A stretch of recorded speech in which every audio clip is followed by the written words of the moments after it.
तो अभी हम देखते हैं कि किस तरह से हम टेस्ट करते हैं कि हमारे कंप्यूटर में PHP इंस्टॉल्ड है या नहीं। तो मैंने अपने कंप्यूटर में सी ड्राइव में जाके XAMPP के फोल्डर में जाना है और यहाँ पे जाके मैंने यहाँ से इसका जो कंट्रोल पैनल है XAMPP का रन एज एडमिनिस्ट्रेटर करके ऑन करना है और इसको यस कर देना है। जैसे ही एडमिनिस्ट्रेटर हमारे पास ऑन होगा तो मैं इसको मिनिमाइज कर देता हूँ। ये पूरा XAMPP का कंट्रोल पैनल है।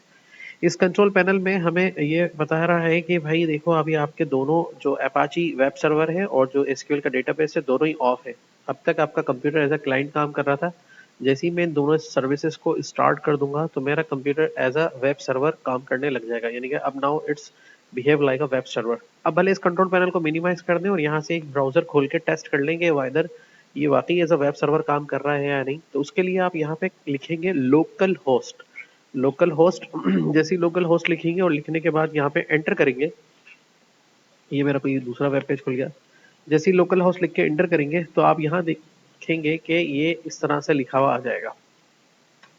ठीक है, तो अगर ये इस तरह से लिखा हुआ आ रहा है इट मीन्स कि ये आपका जो कंप्यूटर है अब वो एज अ वेब सर्वर काम कर रहा है। ठीक है, अब ये सवाल होता है कि भाई अगर हम PHP में अपनी वेब पेज को सेव करना चाहते हैं तो किस तरह से सेव करेंगे। तो अभी हम देखते हैं कि PHP के अंदर फर्स्ट वेब पेज कैसे सेव होगा, यानी कि वेब सर्वर के ऊपर वेबसाइट को कैसे होस्ट करते हैं। देखो इसका तरीका बड़ा आसान है। क्या तरीका आसान है, आपको पता होना चाहिए कि आपका ये XAMPP कहाँ इंस्टॉल है। मेरा XAMPP इंस्टॉल है सी में जाके XAMPP के फोल्डर के अंदर और यहाँ पे htdocs के अंदर ये नजर आ रहा है। htdocs के अंदर आके आपने अपनी वेबसाइट का एक फोल्डर बनाना है, यानी कि ये आप अपनी वेबसाइट सर्वर पे होस्ट कर रहे हैं। तो अब इसका नाम हम रख रहे हैं सपोज टू बी फ्लॉलेस। तो फ्लॉलेस हमने इसका नाम रखा और ये यहाँ पे होस्ट हो गई, यहाँ पे लिखा गया फ्लॉलेस और यहाँ से इसको क्लोज कर रहे हैं। यहाँ से जाके हम विजुअल कोड को अब खोलेंगे और उस फोल्डर को यहाँ पे डिफाइन करेंगे। अब उस फोल्डर को कहाँ बनाया हमने हमने बनाया है, सबसे पहले कहाँ जाएंगे हम सी ड्राइव में जाएंगे और यहाँ से सी में जाएंगे दिस पीसी सी ड्राइव। सी के बाद हम जाएंगे XAMPP के फोल्डर में, XAMPP के बाद हम जाएंगे htdocs में, htdocs के बाद हम जाएंगे किसके अंदर फ्लॉलेस के फोल्डर के अंदर। ये हमारा ये फायरवॉल है फ्लॉलेस, ये रहा फ्लॉलेस और फ्लॉलेस के फोल्डर में जाएंगे। ये पूरा पाथ इधर डिस्क्राइब्ड है। अब यहाँ पे क्लिक करके कंट्रोल सी करेंगे, इस पूरे पाथ को कॉपी करेंगे और यहाँ विजुअल कोड में आएंगे। विजुअल कोड में अगर पहले आपका कोई ऑपरेशनल ऑन है जिसमें कोई आप काम कर रहे थे तो यहाँ फाइल के मेन्यू में जाएंगे, फाइल पे क्लिक करेंगे और यहाँ से कर देंगे क्लोज फोल्डर। जैसे ही क्लोज फोल्डर करेंगे तो विजुअल कोड बिल्कुल फ्री हो गया और अब इसके अंदर कोई डेटा डिफाइंड नहीं है। अब आप उस फोल्डर को यहाँ पे डिफाइन करेंगे। कैसे करेंगे, फाइल में जाएंगे, क्लिक करेंगे ओपन पर और यहाँ से कहेंगे ओपन फोल्डर और जैसे ही ओपन फोल्डर कहेंगे तो आपके पास दो ऑप्शन है, या तो एक क्लिक क्लिक करके वहां जाइए या फिर जो पाथ आपने कॉपी किया है उसको यहाँ पे पेस्ट कर दीजिए इन शॉर्ट। ठीक है ना, तो ये भी उसी फोल्डर में चला जाएगा और सिलेक्ट हो जाएगा वो फोल्डर यहाँ पर। लेकिन अगर आपको ये नहीं समझ में आ रहा पाथ कैसे करते हैं तो इन शॉर्ट आप उसको क्या करें, क्लोज फोल्डर करें और यहाँ से फाइल में जाइए और यहाँ से कहें ओपन फोल्डर। ओपन फोल्डर करने के बाद फिर आप उस फोल्डर में जाइए खुद से, दिस पीसी पे क्लिक करेंगे और यहाँ से जाएंगे सी में और यहाँ से जाएंगे आप XAMPP के फोल्डर के अंदर और XAMPP पे जाने के बाद यहाँ से आप जाएंगे htdocs के अंदर और htdocs के बाद आपने जो अपना फोल्डर बनाया फ्लॉलेस जो कि आप अपनी वेबसाइट को होस्ट कर चुके हैं तो यहाँ से सेलेक्ट फोल्डर करेंगे। तो ये VS कोड के अंदर आपने डिफाइन कर दिया। नाउ लेट्स स्टार्ट के कैसे PHP का पेज हम बनाते हैं। तो जैसे हमने HTML का पेज बनाना सीखा था, CSS का, फिर जावास्क्रिप्ट का पेज बनाना सीखा था, ऐसे PHP का पेज बनाने के लिए भी हमें जाके यहाँ पे करना होगा फाइल एंड देन कहना होगा न्यू। तो ये एक न्यू ब्लैंक फाइल ले आएगा। इसके बाद आपने कंट्रोल S दबाना है अपने कीबोर्ड से और उसको सेव करना है। तो ये डायरेक्टली उसी फोल्डर में सेव करेगा जहाँ पे हम चाहते हैं सेव करना।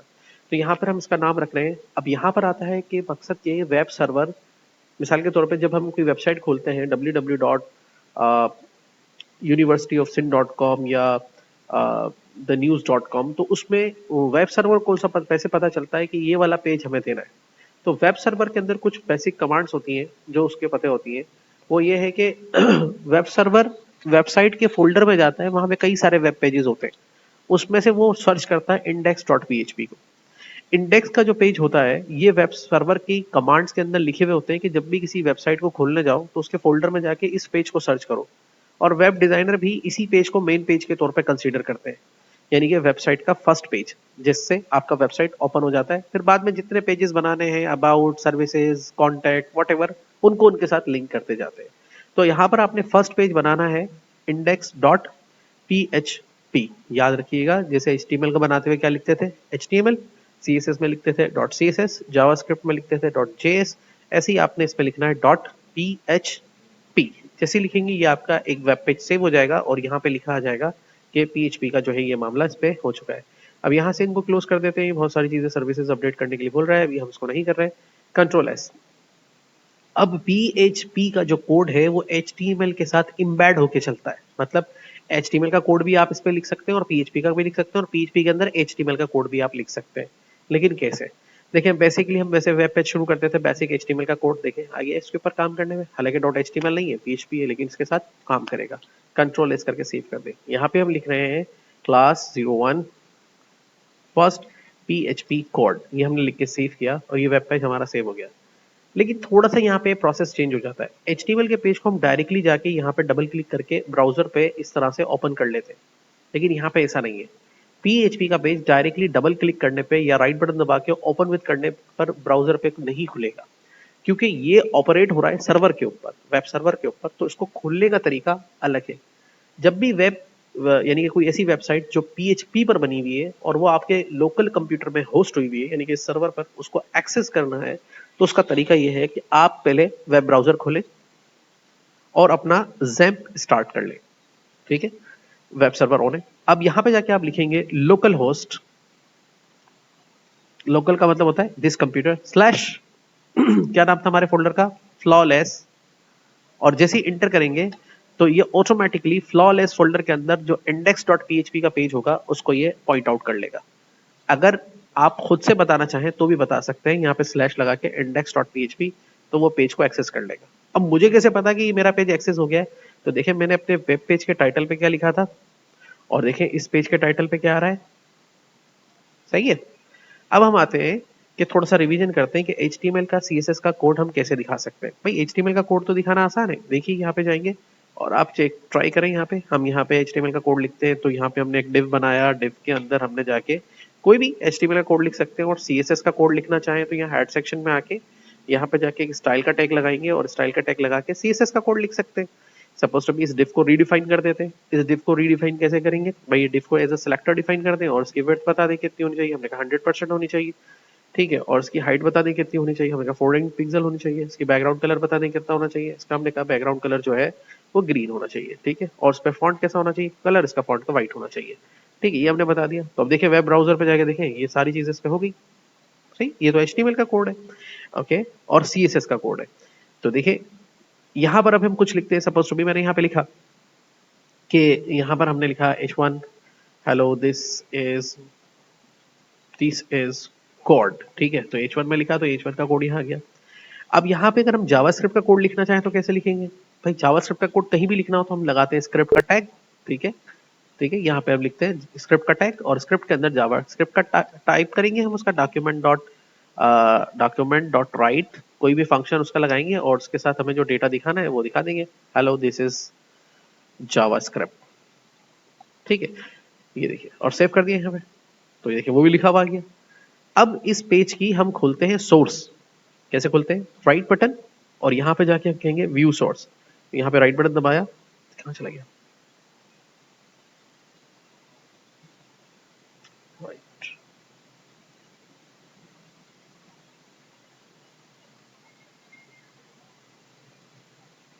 इंस्पेक्ट पे चले जाए। तो यहाँ पर जाके आपको दिखा रहा है ये इसकी सोर्स कोड है। देखो बता रहा है कि भाई देखो इसके अंदर पहले लिखा गया HTML का कोड लिखा गया था, फिर उसके अंदर हेड सेक्शन बनाया गया, हेड सेक्शन के अंदर ये कोड लिखा गया, फिर स्टाइल के अंदर ये कोड लिखा गया, फिर बॉडी सेक्शन में ये कोड लिखा गया, डिव के अंदर ये कोड, सारा कोड दिखा रहा है। देखो जावास्क्रिप्ट का कोड भी दिखा रहा है, यानी कि पेज सोर्स में, क्योंकि ये सारा कोड हमारे ब्राउजर में डाउनलोड होके चलता है। अब हम लिखते हैं PHP का कोड। ठीक है, PHP का कोड कैसे लिखेंगे ये भी दिखेंगे। तो PHP का कोड लिखने के लिए शर्त ये है कि आप कहीं भी लिखें PHP का कोड अपने वेब पेज पे, जैसे जावास्क्रिप्ट का लिखने के लिए स्क्रिप्ट लगाना होता है, PHP का कोड लिखने के लिए आपको लिखना है यहाँ पर slash then question mark PHP question mark less than, और यहाँ पे एंटर करेंगे तो ये देखें ये PHP का ब्लॉक बन गया। अब इसके अंदर PHP का कोड लिख सकते हैं, तो यहाँ पे हम लिख देते हैं PHP का जो फंक्शन है जो कोड को आउटपुट करता है डेटा को, वो है echo। उसको हम स्ट्रिंग्स के तौर पे लिख रहे हैं तो डबल कोट में लिखेंगे hello this is PHP code. ठीक है, सेव कर देंगे और यहाँ पे आकर रिफ्रेश करेंगे तो यहाँ पे देखें ये भी लिखा गया PHP कोड। तो मैं यहाँ पे एक लाइन गैप दे देता हूँ, HTML का कोड है तो मैं यहाँ पे एक लाइन ब्रेक दे देता हूँ BR, तो ये BR का कोड लिखा तो ये लाइन ब्रेक आ गया। अब देखिए आप यहाँ पे आपको HTML का कोड भी दिख रहा है, आपको CSS का कोड भी दिख रहा है, आपको जावास्क्रिप्ट का कोड भी दिख रहा है। क्या आपको PHP का कोड दिख रहा है यहाँ पे? यही खास बात है PHP की कि PHP का कोड क्लाइंट कंप्यूटर पे डाउनलोड ही नहीं होता और ना डिस्प्ले होता है, इसलिए सिक्योर है। ठीक है, चले अभी एक और एक्सपेरिमेंट करते हैं। हम यहाँ पे जाके इसके बीच में भी PHP का कोड लिख सकते हैं। कैसे? Question mark PHP question mark over, और इसके अंदर लिख दें एको कोड PHP का पूरा वर्ड है पर्सनल होम पेज। तो PHP का जब कोड लिखते हैं तो वही C लैंग्वेज वाला है, इसके अंदर स्टेटमेंट टर्मिनेटर लगाना लाजमी है और कैपिटल स्मॉल लेटर में फर्क है, यानी कि कैच सेंसिटिव है। और यहाँ पे रिफ्रेश करेंगे तो देखिए ऐड हो गया, लेकिन आपको कहीं भी PHP का कोड यहाँ पे नजर नहीं आएगा।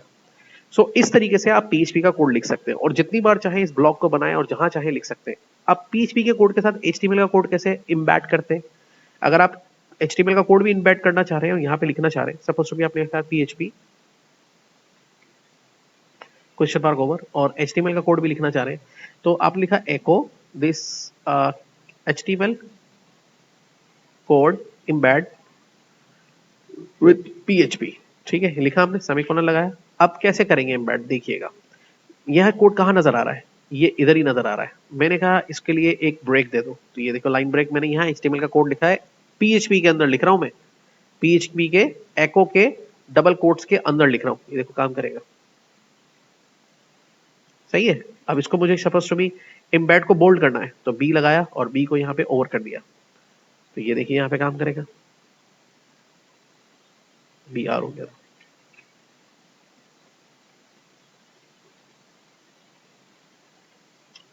देख रहे हैं? और यहाँ पे कहीं भी कोड नजर नहीं आएगा इंस्पेक्ट के अंदर, सोर्स कोड के अंदर आपको PHP का। तो इस तरह से आप इसके कोड को एम्बेड कर सकते हैं। अगर आपको नंबर्स लिखने हैं, उसको कैलकुलेशंस करवानी है, तो वो भी आप कर सकते हैं। यहाँ पे आप लिख रहे हैं 500 एको, तो वो 500 लिखेगा। अब उसके साथ साथ आपको HTML का कोड लिखना है, तो वो डबल कोट्स के अंदर आप यहाँ लिख दीजिए, सपोज टू बी H2 कर दें इसको यहाँ पे, और H2 करके यहाँ पर इसको यहाँ पे इसको ऑफ कर दें।